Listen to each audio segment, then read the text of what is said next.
Hello friend, আজকে সবাই ভালো আছো। আজ চলে এসেছি একটি দুর্দান্ত ভিডিও নিয়ে। ইতিমধ্যেই 2024-এর লোকসভা নির্বাচন শেষ হলো, আর সেই লোকসভা নির্বাচনে অনেকেই জয় পরাজয় স্বীকার করলো। আর যে প্রার্থী জয়ী হয়েছে সে কত ভোটে জয়ী হয়েছে, আর যদি পরাজয় হয়েছে তাহলে আপনার নিকটবর্তী গ্রাম পঞ্চায়েতের বুথ থেকে কত ভোটে পরাজিত হয়েছে সেটি কিভাবে দেখবেন, অর্থাৎ বুথ ভিত্তিক ভোটের রেজাল্ট আপনি কিভাবে দেখবেন আপনারই নিজের মোবাইল ফোন দিয়ে। আর সেটি কিভাবে দেখবেন সে বিষয়ে আজকে বিস্তারিত আলোচনা করব। তার আগে ছোট্ট একটি অনুরোধ করবো, যদি চ্যানেলটিতে নতুন হয়ে থাকে অবশ্যই চ্যানেলটি সাবস্ক্রাইব করবে, আর যদি ফেসবুকের মাধ্যমে দেখছো তাহলে প্লিজ পেজটিকে ফলো করে পাশে থাকবে।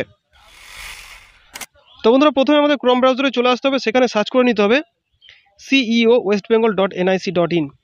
এই অফিসিয়াল ওয়েবসাইটের লিঙ্ক আমি আমার ডিসক্রিপশন বক্সে দিয়ে দেবো, সেখান থেকেও সরাসরি এই পেজে চলে আসতে পারবে। আসার পরে নিচের দিকে স্ক্রল ডাউন করে চলে আসতে হবে। দেখতে পাচ্ছ অনেকগুলো অপশন আছে, electorals, election, publication, political parties, candidate, সিপ, আইসিটি অ্যাপস, এরকম বহু কিন্তু অপশন আছে। যেটা আমরা দেখব সেটা হচ্ছে আমার বুথের, অর্থাৎ আমার পঞ্চায়েতের বুথ ভিত্তিক রেজাল্ট। আমি যে বুথের ভোটার সেই বুথে জয়ী পরাজিত যে সকল ক্যান্ডিডেট ছিল তারা কত ভোট পেয়েছে সেটি দেখব। তার জন্য কী করতে হবে, আমাকে ইলেকশনে হাত দিতে হবে। এই যে ইলেকশন বাটনটি, সেখানে হাত দিতে হবে। হাত দেওয়ার পর আবারও নিচে থেকে স্ক্রল ডাউন করে চলে আসবো। এখানে দেখতে পাচ্ছ form 20 part 1, form 20 part 2, press note, এরকম কিন্তু বহু অপশন আছে, দেখে নিতে পারছো। স্ক্রল ডাউন করে করে দেখে নিতে পারবে। কিন্তু এগুলো আমাদের কোনো কিছুই দরকার নেই। আমাদের যেটা দরকার সেটা হচ্ছে ফর্ম 20 পার্ট 1, এখানে হাত দেবো। এখানে হাত দেওয়ার পর আবার নিচে দিকে স্ক্রল ডাউন করব। এবার দেখতে পাচ্ছ রাজ্যের সমস্ত জেলার নাম কিন্তু এক এক করে চলে এসছে। আপনার যেটি জেলা সেটি কিন্তু সিলেক্ট করে নিতে হবে। এবার আমি আমার জেলা সিলেক্ট করে নেব, বীরভূম। বীরভূম সিলেক্ট করার পরই এটি পিডিএফ পেজ আসবে, সেটিকে কিন্তু ডাউনলোড করে নিতে হবে।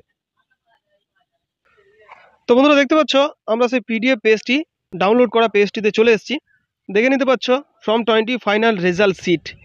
এটি কিন্তু আপনার নিকটবর্তী জয়ী পরাজিত যে সকল প্রার্থীরা আছে বা আরও অন্যান্য যে সকল প্রার্থীরা আছে বিভিন্ন দলের, তারা কত ভোট পেয়েছে আপনার বুথ থেকে সেটি কিন্তু একদম রেজাল্ট এভাবে দেখে নিতে হবে।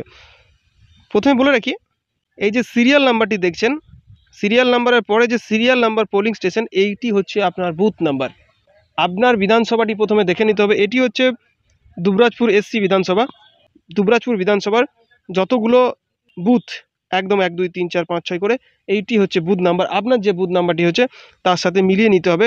পরপর করে যে ওপরে যে সকল নামগুলি আছে সেগুলি হতে সমস্ত ক্যান্ডিডেট।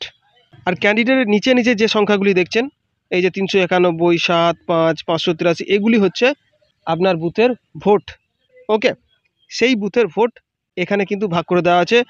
আপনার যে পোল হয়েছিল সে পোলও যদি মেলাতে চান, টোটাল ভ্যালিড ভোট হচ্ছে 1008, নাম্বার অফ রিজেক্ট ভোট 0, নোটাতে কত ভোট পড়েছে 7, টোটাল পোল হচ্ছে 1015। অর্থাৎ সমস্ত কিছু মিলিয়ে আপনার পোল ছিল 1015।